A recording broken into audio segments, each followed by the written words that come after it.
it's another wonderful day, and as usual,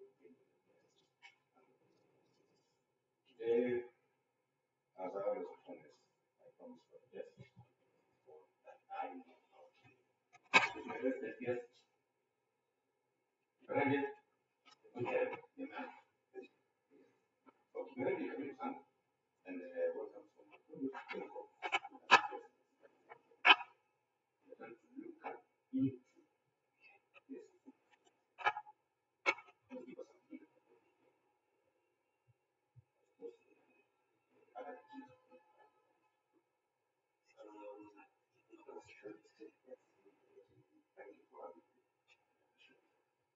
Look, I'm your host now. I really said, yeah, sure. Okay, and say about this.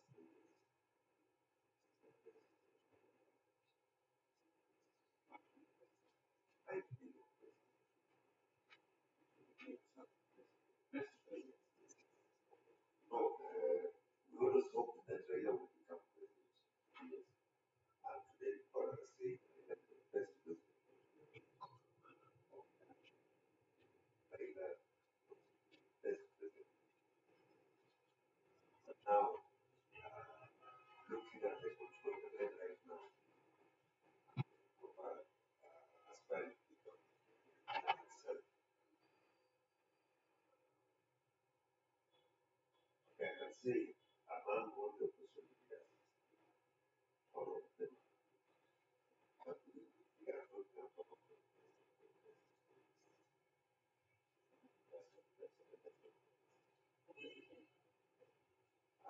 you know, there are several qualities that elevates above the rest. For example, Sifuna represents precious. He represents a paradigm shift from a break away from the past and the legacy. No, that we are using our governance today that was that's software governance. From handed it over to but we handed it over to learn them so that was and it is software and that old software of governance that will be that is an old software of governance. One time so 100% Sifuna, represents event in our politics. Sifuna is our personal speaks about something that lacking in our distant yes, Sifuna speaks about accountability and good governance. Sifuna speaks about revolutionary ideas, economical liberation, and so on. So, they need among all the opportunities we have,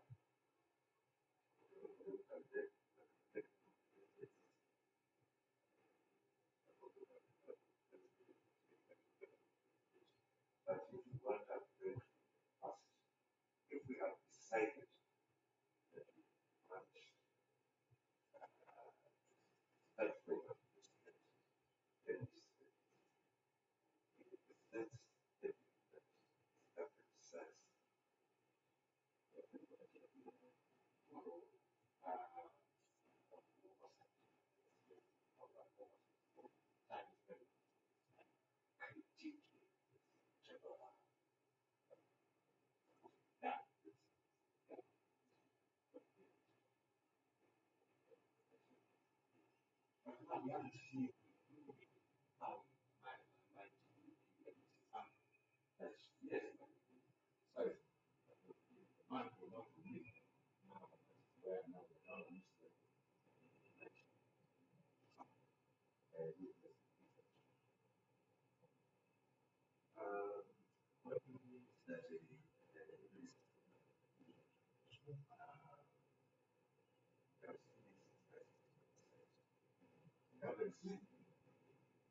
That's what we see.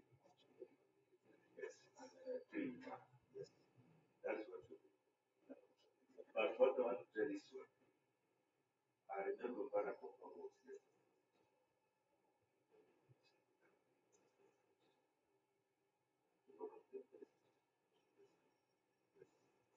Because US has very very good presidents, and Yes. Barack Obama is one of them. Yes. One of the best that US ever had. He came with the very good ideas like Obamacare and so on. And he continues to be so influential to this day. Yes. Yes. And Obama was a lawyer. Yes, he was. He is a lawyer, actually. So Edwin Sifuna is just another Barack Obama in Kenya. Edwin Sifuna, yes, he hasn't been in the executive. We have seen for the last 4 years, we have seen his competence and effectiveness in oversighting the national government and the county government of Nairobi. We have seen his effectiveness in that area, but we haven't seen his effectiveness in execution or implementation. Yes. What I would like to tell you that just like Barack Obama, Edwin Sifuna is a lawyer. And when you give a lawyer a chance to be a president, a lawyer does only one thing: implements the constitution. Yes. Nothing else. Yes. He implements the constitution. If you give Edwin Sifuna a chance to be a president, the only thing he will have to do is to implement the constitution of Kenya 2010 in letter and spirit. Yes. And that is the only thing we decide in this country, nothing else. The only thing we want in this country, just us, is just to implement the constitution 2010. Yes. That is the only thing we want from a president in this country. Because the framers and authors of Constitution 2010 almost addressed over 80% of our problems. Yes, with that document. Yes. Yeah. But we have not fully implemented our constitution. Our constitution is implemented in tokenism, in small tokens, In small installment that maybe small installments. Yes. For example, you can see we are backtracking on human rights, which are provided for in our constitution. So I can assure you, if you give somebody a chance, somebody like Edwin Sifuna a chance, who is a lawyer, who understands the law, he will not be somewhere on the top of his car launching a road. You will not see him somewhere launching a tap of water. But he will implement the Kenyan constitution. And that's the only thing we want in this country. If we implement the Kenyan constitution, you implement chapter 6 about leadership and integrity, it means you are fighting corruption. What is this thing? What is this obsession about launching projects? Is it part of the executive duty that the president, the head of state, has to go launching? What is this obsession about launching projects and just as that is the old software I was talking about, the old software of 1970, 1980. Yani, even Ruto is using that software today. That software of our president going in a village somewhere to launch some road or launching a tap somewhere. or the Olukalau and Yes. stuff like that we're seeing today? The president launching a transformer somewhere. I mean, the office of the president has got enough personnel up to the ground level. We have an assistant chief at the village level. We have a chief. We have a county commissioner, deputy county commissioner. We call them DCC. We have the county commissioner. All those people fall within the office of the president. So, like, for example, in Vihiga, where I come from, if the president wants to do something there, he has got a county commissioner in Vihiga who represents him. Yeah, sure. So the president must not be everywhere every time launching something. You know, the president spends a lot on, even on domestic traveling. He spends quite a lot. The interior of the president is too large, and it spends a lot on in terms of fuel, in terms of, you know. So the president must not be everywhere launching. That is an old software of governance which was used by Moi, which was used in the past, and it is a software which we need to discard. Kibaki really tried. Kibaki, you know, Kibaki delivered in silence. He was just in State House, but delivering. You could see things going on, but Kibaki was just silent. But now we have a president who is everywhere, every time. He does not trust a county commissioner. He does not trust a principal secretary. He does not trust. He does not trust an ambassador in a country. You call it the Jaiban. We have an ambassador there who can represent Kenya even in a meeting there. He does not trust his foreign affairs minister. He does. Our president trusts no one. He is everything. Our president is 22 CS. He is 47 county commissioners. He is 52 principal secretaries. Our president is an assistant chief. He is chief. So we need to... That must be so overwhelming. We need a paradigm shift in our system of governance. We need to break away from the past. We need to have a president who is less seen, but his actions can speak.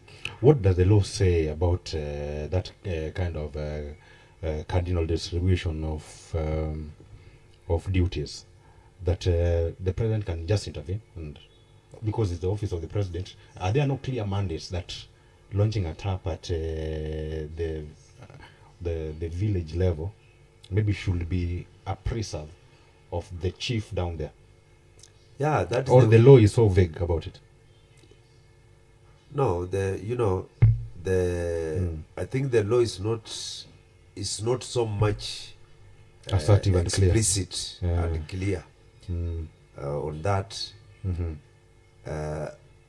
But it simply says the president can delegate. That is the farthest the law goes in explaining. The president can delegate. So it is the prerogative or the choice of the president either to choose to delegate or to do it by himself. For him, he chooses to do it by himself. We have a president who is exploiting that loophole so that he wants to do everything by himself. I even dare say maybe he could even be cooking for himself. I'm sorry to think that way. Yes, but he eventually can be cooking, but you have to go for the groceries yourself. Because otherwise you don't trust nobody. You might end up cooking poison for yourself as well.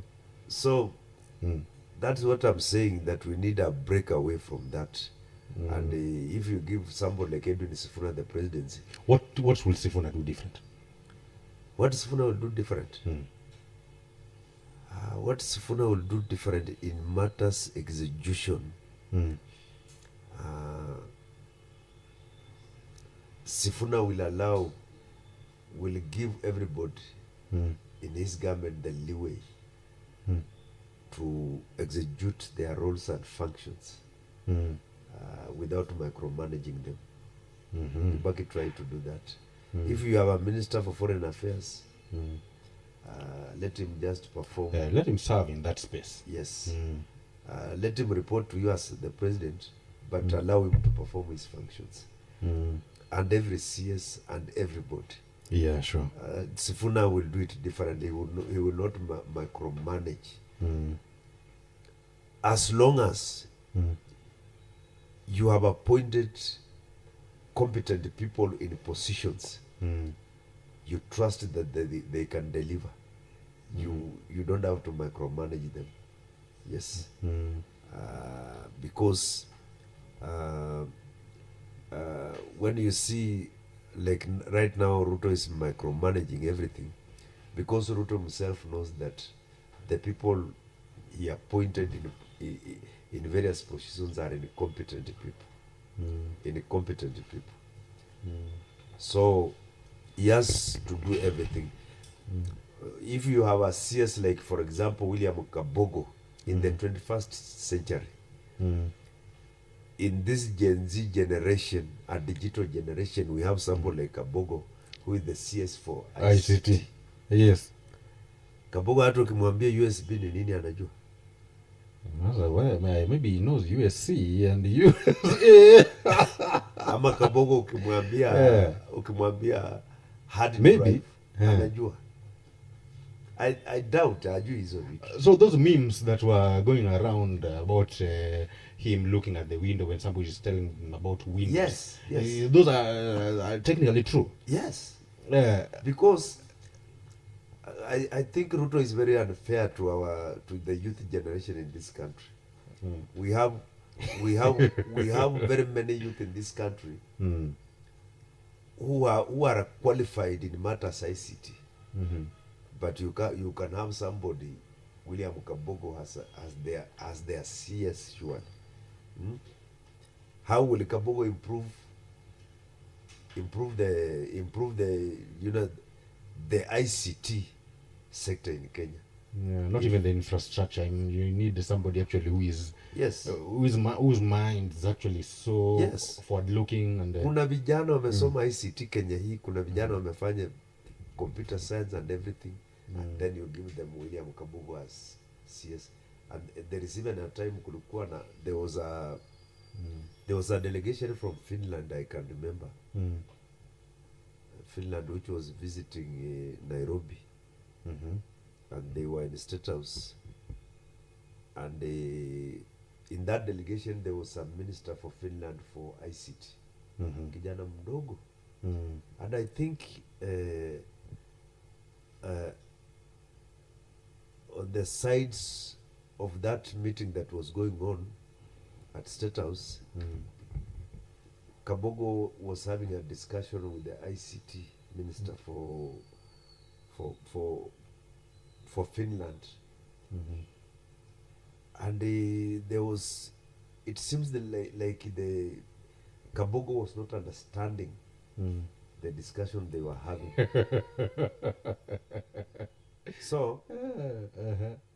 So you see, that is where we are. Why? Because Kabogo was just rewarded, having contributed in the campaign. Yes. Okay. So going into the future, I don't think Sifuna will reward political allies with the ministerial positions. He will not do that. Ministerial positions should be reserved for competent people appointed on merit. Maybe Kabogo might be the one actually who might have hinted to the president that the AI has an honor, and maybe might you think that you see, the president says because all this is the means of ICT. Yes, he might have a conversation with the honor of ICT. I spoke to the honor of AI. If you have somebody like Kabogo, he will advise you that way. That endo ambia wase umebonga nao na ukaona hizi ndo data. Yes. So I think Sifuna will be different. His approach to governance will be different. Will not be like the old system. Okay, now let's say, for example, Sifuna is the president-elect, and now we are at Talanta. He normally says that he will be sworn in at Talanta, Yes. Raila Amolo Odinga International Stadium. After he is through taking his oath, what do you think will be the executive orders that he will put in place on that particular day? What do you foresee that will be the major executive orders that Sifuna will put through? I think if Edwin Sifuna is elected as president, which is our prayer, there will be a lot of things to do on the first day. Which we'll have to wait for the parliament and eventually, or maybe on the first day. On the able first to day, he must make various, and I think he will do it, executive orders on the first day. Okay. The first executive order that Edwin Sifuna should make, The one that you foresee him doing. yes, Not your wishes, but what you think he will do. what I think he will do Yes. is to issue an executive order decreeing that anybody who has served in a public office, either serving or having served, will be barred from traveling outside the country. The first executive order is, first of all, to retain everybody Yes, within the borders. yes. No moving out of the country. No moving out of the country. Okay. The second executive. Why that? Now coming to the second Okay. executive. The second executive order. The second executive order will be a national lifestyle audit for everybody who has served in office. Edwin Sifuna will do that. It's not my thinking, but he'll do that. So he's now been sworn in Yes. today, Yes. and the documents on his desk at Talanta there, Yes. he's putting in that there is an immediate radical Yes. lifestyle audit that is going to Yes. be done to each and To every. each and every public servant.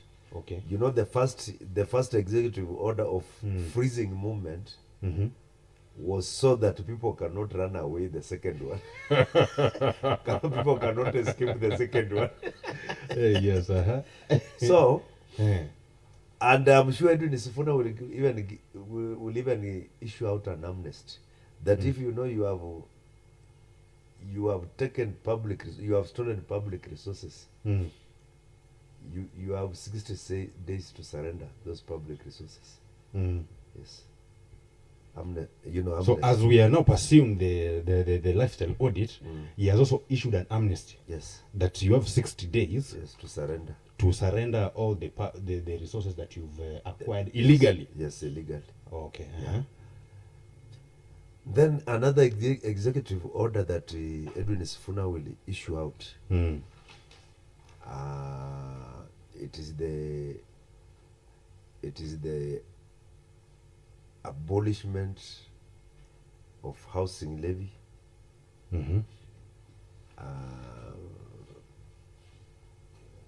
And restructuring SHA. Okay. Restructuring SHA so that it can work. And another executive order, there will be many executive orders.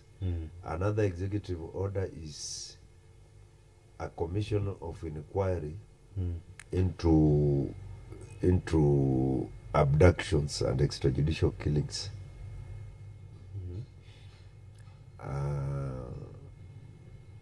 Those ones are some of the immediate executive orders that Edwin Sifuna will make, and that one I can assure you immediately becomes president upon taking oath of office. You remember when Donald Trump was re-elected, he was previously a president, then he was defeated by Joe Biden, then he was re-elected again. For him, he says that he even never lost the first one. It was a real So when Donald Trump was re-elected, yes. on the first day, Yeah. Donald Trump made around 21 executive orders. I can remember 21 executive orders to reverse some of Joe Biden's policies. Draconian policies in his view. Yes, yes. So that is what Edwin Sifuna will do. Okay. Because this country is held hostage. The country is under capture.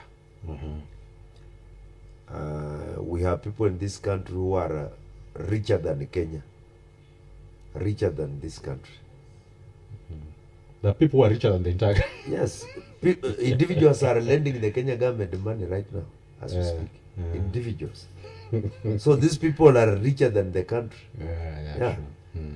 The country should be richer than all of us. Yes. Huh?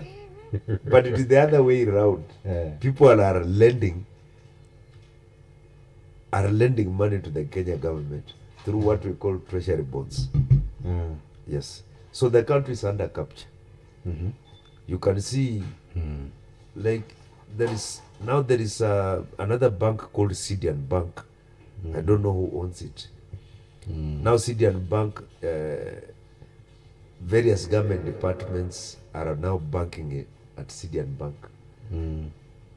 Like county government of Nairobi is banking at Sidian Bank. There's some unverified claims that it is closer to the number one. I don't know whether you've had such kind of. I've had it severally. Yes. How true is that? and Have you taken your time to try and verify something about that? And what I can tell you that it is 99% true. 99% true. So Yes. there's a 1% chance of error. Yes, there's a 1% chance of error. Yes. So that is what we need to deal with what Edwin Sifuna will deal with as soon as he takes office. This old system of governance. You see what is happening in Olkalau, Justice.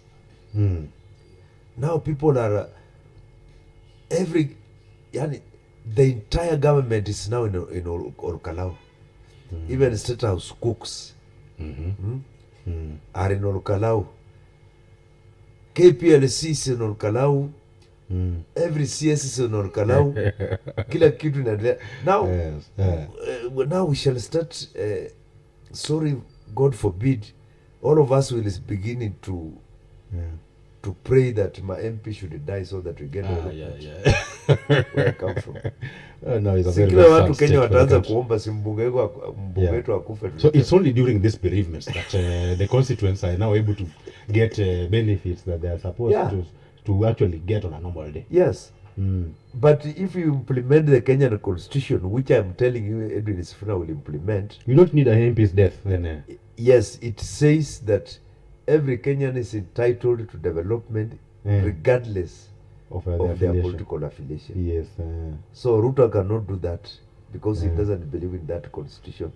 Okay. So, because he fought against that constitution. That as is well. why you can see the government. But as soon as the by-election is happening on the 16th, on the 16th, all those transformers will be leaving on Kalau. All those bulldozers on the roads and everything will be leaving now to go in a yard and wait for another by-election. Yes, for the next one. Yes. So how do you describe Sifuna's political ideologies? As in, how would you describe how he actually, the kind of policies that he desires, his ideology technically? Sifuna is very transformative, and he's very transformative. His ideologies represents the future of Kenya. Okay. It is not a continuation of the past. His ideologies, if you listen to Sifuna very carefully, articulating himself on issues, on every sector, on issues education, and so on. like there is a time Sifuna said, Mm. you know, we are having a government that is investing in fancy, you know, fancy things like stadiums, highways, and so on. And the people did not understand him. What he meant Mm-hmm. is that we cannot go on constructing nice stadiums, nice highways, when Yes. we have children in our country learning under trees. That is true. When we have is true Kenyans as well. Yeah, who sure. can hardly afford in $1 million a day. Yeah, we can take that loan and ensure that first of all the kids. First things first. Yes. That is what he meant. Mm. Let us deal with the basics first, the bare minimums, Yes. before we can build big highways, big stadiums. Mm. In fact, and the people misunderstood him. Mm. Why do we need a nice stadium? Why did we need a nice stadium right now, while we have Kasarani and Nyayo Stadium, which we could improve? And those monies we are using on a new stadium, invest in things that can promote, you know, can improve the lives of The livelihoods, yeah. the people at the bottom of the pyramid. Yeah. Because this stadium, Talanta Stadium, we are building it we are constructing it. It's a nice idea. We are not saying that it is bad per se, but what we are saying that we are living in a country where millions of Kenyans are wallowing in abject poverty. Yes. So we are saying we should deal with the basics first. We should deal with the basics. So, in a nutshell, what I'm saying is that Edwin Sifuna's ideologies are transformative ideologies, a break from the past. Okay. You know, doing things differently from the way they have always been done. You know, like Edwin Sifuna himself, if he becomes a president, you will not see Sifuna going around with a convoy of 100 vehicles. I know Sifuna will go with only even 5. Do you think that he'll work from Arambe House and not from the State House? Yes, Sifuna will work from Arambe House. That is the office. And he does not need state lodges across the country, everywhere state lodges. Yeah. So you don't need all those state lodges. So Sifuna represents a great paradigm shift in our politics. A great paradigm shift. And if by any chance, God willing, Kenyans elect Sifuna as a president, then even some of us who are old will have had a privilege to witness Kenya changing in our lifetime. Yeah. Yes. So his ideologies are more of a communist, socialist, or is just a capitalist like maybe what we are seeing today with the presidency? I think Sifuna's ideologies are not communist or capitalist, but they are just mixed. It's a mixture of communism, socialism, and eventually socialism and capitalism. Okay. Yeah, because for somebody who believes, and I've heard Sifuna say this at one time, that it is not fair in our country that one person is earning 1 million as salary and another person is earning 15,000 or even 30,000. It's not fair. Ruto said that before he was elected too. Yes. And you know, Ruto obviously lied to Kenyans. Yeah. And that statement was so attractive, by the way. Yes. We should be like, for example, like US. Like US, I understand there is a labor law. There is a labor law that says that the person who is earning the lowest salary In an institution or in the country. in the country, Mhm. in the US, Mm. the person earning the lowest salary Mm. should be 10% of the person earning the highest. Okay, so if you're So- earning $1 million as the chief executive, Yes, then the lowest should be earning 100,000. 100,000. Okay. So, Mm. and that is to bridge the gap between the rich and the poor. The haves and the have-nots. And Sifuna believes in that, Mm. that the gap between the rich and the poor in Kenya is too huge. Mm. We must do whatever it takes to Mm. to reduce that gap, Mm. to bridge that gap. Okay, you see, we are actually talking about Sifuna becoming president. Yes. What do you think are the strategies that he can easily deploy and actually become president? The strategies that Sifuna can deploy to become president, number one, Mm. Sifuna should not sleep.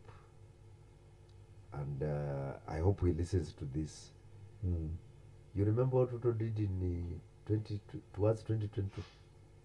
He never slept by the way. Ruto was Mm. controlling the narrative. Mm.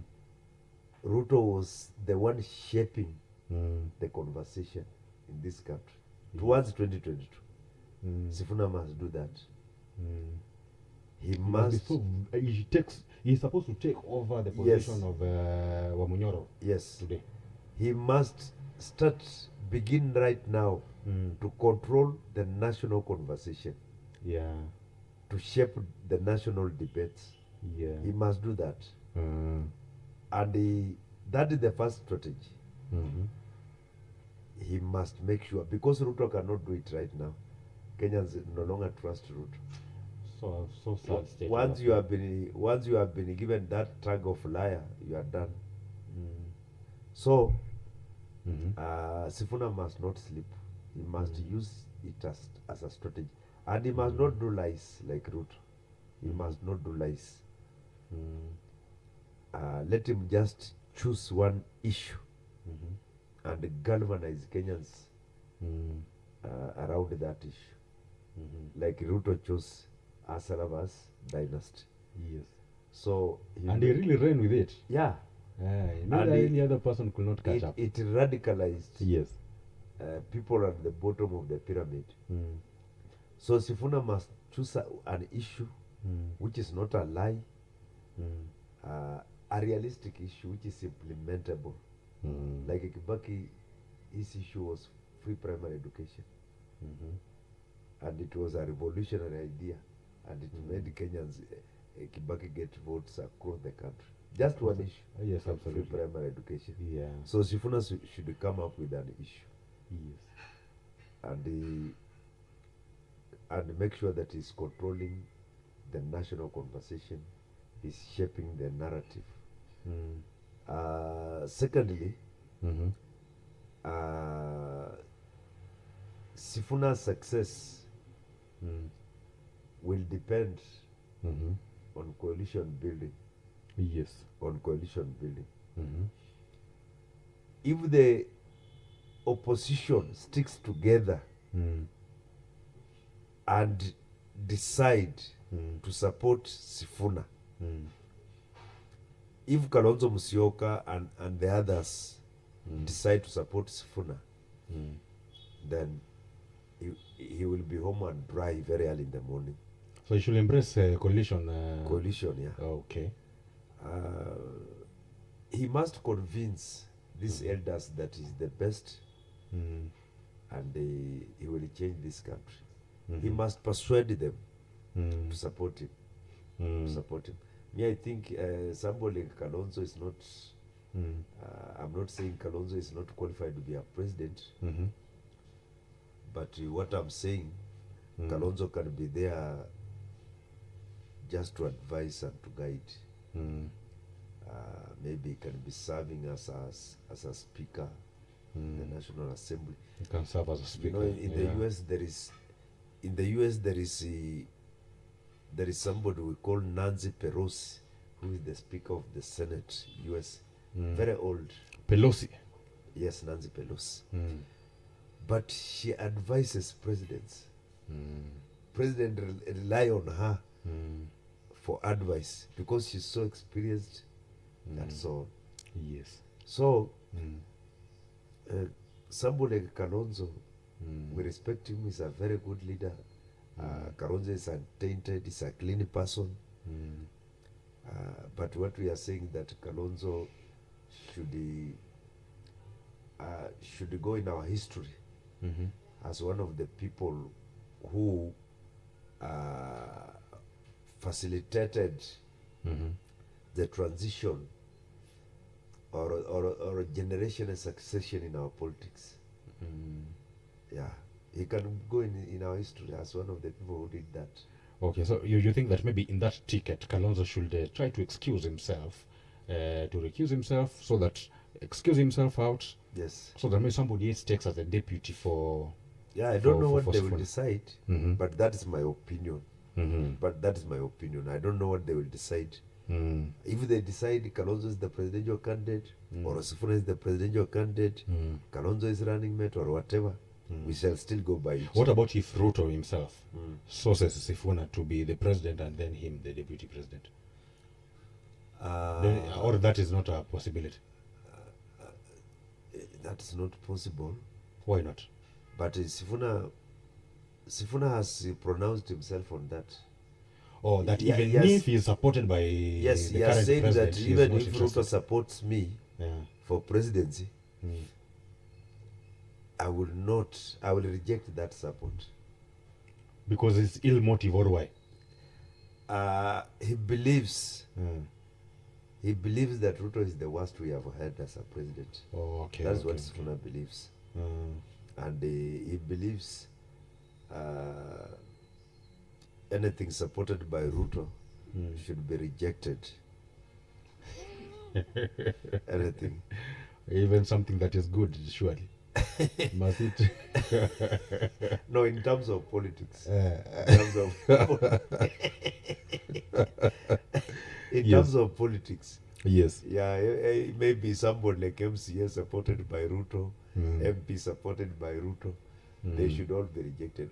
We are not saying that Ruto has not done some good things. Yes, he has done Yes. some good things. We know he has done some good things, and several he has done. But the bad things he has done have overshadowed the good things he has done. Okay. Let me tell you, Justice.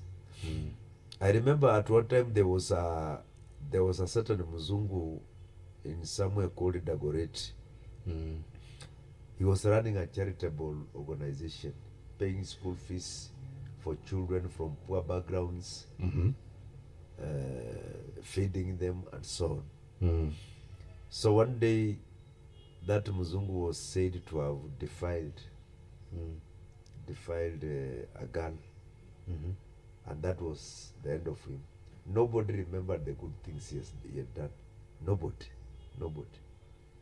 Yes, after he engaged in that erotic act, nobody else was interested. That in one anything. single action Yes. made him an enemy of the community. Okay. The people he had paid fees for many children, he had fed many children, buying school uniforms and so on. Yes. But that action Yes. made him an enemy of, and the people forgot all the good things he had. Everything that he ever did. That's why we normally say the good things a man does are interred with his bones, but the bad things live on forever. Okay, so now there is, critics say that good and attractive narratives and rhetorics most of the time does not actually translate into good governance when people get opportunities. What do you make of that? Good and attractive narratives, yes, we have seen that. We have even seen it practically in our politics. Like the current President Ruto promised heaven on earth. He promised heaven on earth. Of course, they did. Yeah. Mm. And his promises were so beautiful and attractive. Even some of us who were supporting Raila, tulikuwa naenda, unafika kwa nyumba unajiuliza, enyewe na support Raila, but huyu jamaa vitu zake bwana ni vitu mzuri. He made over 280 promises. Very good promises. Ile wa simu itakuwa inakatika. Yeah. Tuko napiga tu simu. Yeah. And he made hustlers believe that when he takes over, Yes. the people in Karen would live in Kibera, and the people in Kibera, the people in Kibera Yes. would go to live in Karen. Hustlers believe that way. Hustlers believe that way. Yes. He promised many things. And you know, he projected himself as a very godly person. You could even see him crying in the church. You see. And we believed this man, if he becomes president, he will even organize a crusade in Kenya and invite Jesus here to preach in that crusade. He believed that Jesus will be the main pastor. So Yes. that is why I'm saying Kenyans have learned the lessons Yes. from Dr. William Samoei Ruto. Kenyans are able now to discern and identify realistic promises Yes. and lies. Kenyans are able to do that. Yes. Yeah. Mkenya saa hizi anajua hii ni uongo tunaambiwa na hii ni ukweli. It is Ruto who has taught Kenyans. Yes. Yeah. Now Kenyans can know when you are lying to them and when you are speaking the truth. Yes. So that's why I'm saying somebody like Edwin Sifuna, I don't think he will make promises just like Raila. Raila never made promises that he would not implement. I remember towards the 2022 election, some of the people who were surrounding Raila were challenging him. That you see, Ruto is promising this. You must counter by promising this. And Raila would say, no, that is not realistic. I won't do that. I won't. And he would completely refuse. Yes. His insiders and advisors were telling him, well, that man is hitting us with those promises. You have to promise this in order to counter. And Raila would refuse. He would say, no, I will not do that. I won't counter him with a lie. So you would get into his game. And so I don't think Edwin Sifuna will make.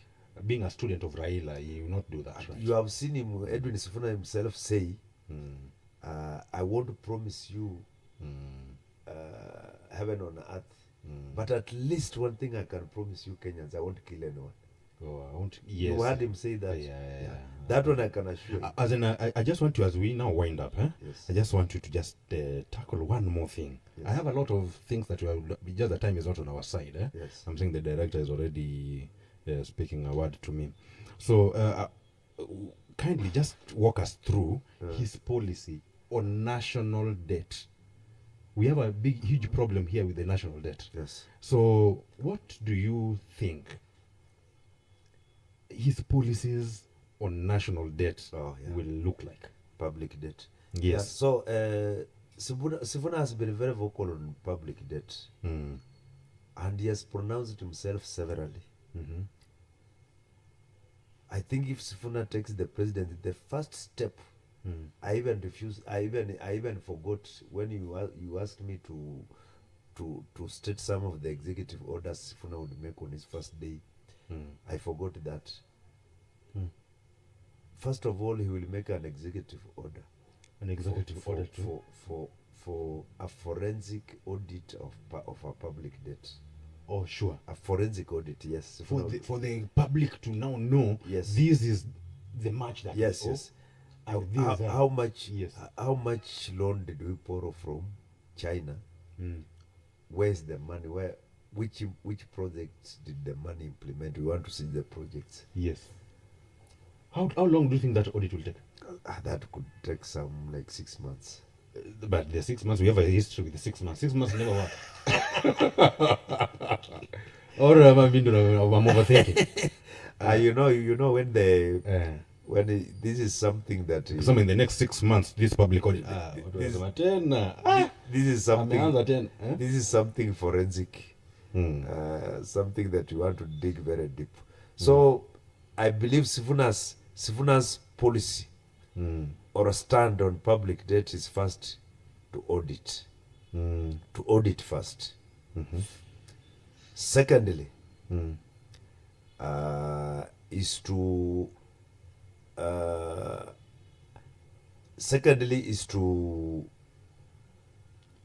to find ways of stopping borrowing, because we have a lot of money that Locally here. that is being stolen. Oh, okay. Uhuru told us that 2 billion was being stolen per day Per day. under his presidency. Yeah. Right now, it is said or it is alleged we are losing 3.6 billion per Yeah. day. Because if at all, I'm trying to make that math. If you're losing 2 billion per day, Yes. and we count in 2 months we have a Talanta Stadium. Yes. Free. Yes. Loan free. Yes. Loan free. Hey. So why are we borrowing money? Yet people are stealing billions here. Why? Sure. Why do we borrow? Tell me just as why we should allocate State House 18 billion, then borrow 3.8 billion to build an overpass that Ruto was launching at Ngong Road there. We borrow 3.8 billion for an overpass, and then we allocate State House 18 billion. For what? Why can't we cut State House 3.8 billion and build that overpass? So you see, I think Sifuna, if he becomes president, God willing, he will firmly deal with the issue of the of public debt. Oh, okay. Firmly deal with it, because most of the loans that this country has taken,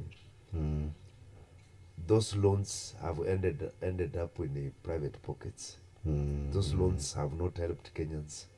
Okay. And most of those loans are what we call odious debts.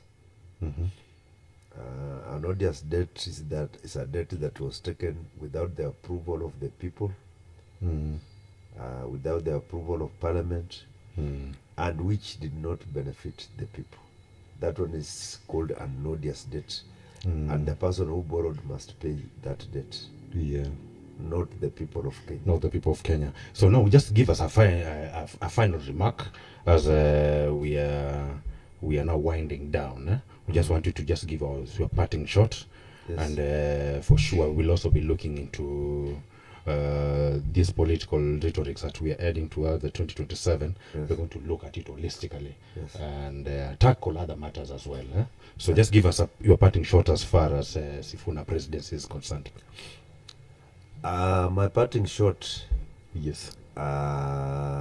is that Edwin Sifuna wa Kenya represents the best that this country can produce in terms of young, vibrant leadership. And the Kenyans must decide, because there is a time Barack Obama came to Kenya, and as one student asked him at Kenyatta University, what can we do to change this country called Kenya? And Barack Obama told that student that Kenya will change when you Kenyans will decide enough is enough.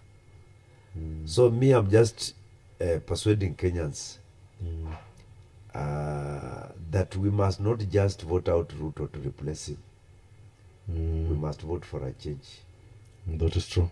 There is voting just to replace. just to replace Ruto. Yeah. But there is voting for There's voting against something. Yes. But we're supposed also to vote for something. Yes. So me, I'm telling Kenyans in 2027, Yes. it's not that we hate Ruto, but he has tried his best. But we think we deserve the best as a country. We have been dragging for so long since 1963. So Kenyans in 2027, I'm asking Kenyans that we must vote for change. Okay. And if you want to vote for change, then you will consider voting for Sifuna Okay. in 2027. Sure. So that we must accept, and I'm even telling the elder generation that we must accept that there is a generation that is taking over the political space, and they must be given that space. We must let the younger people, led by the likes of Sifuna, chart their future, chart the future of this country, chart the future of their children. We cannot have old people like Oburu Odinga charting the future of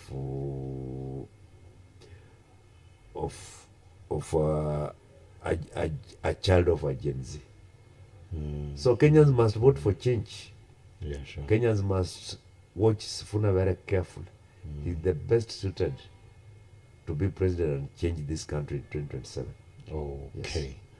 Yeah, so members of the public, that has been a great conversation whereby we've been delving into the matter to try to just look at a possibility of Edwin Watenya Sifuna's presidency.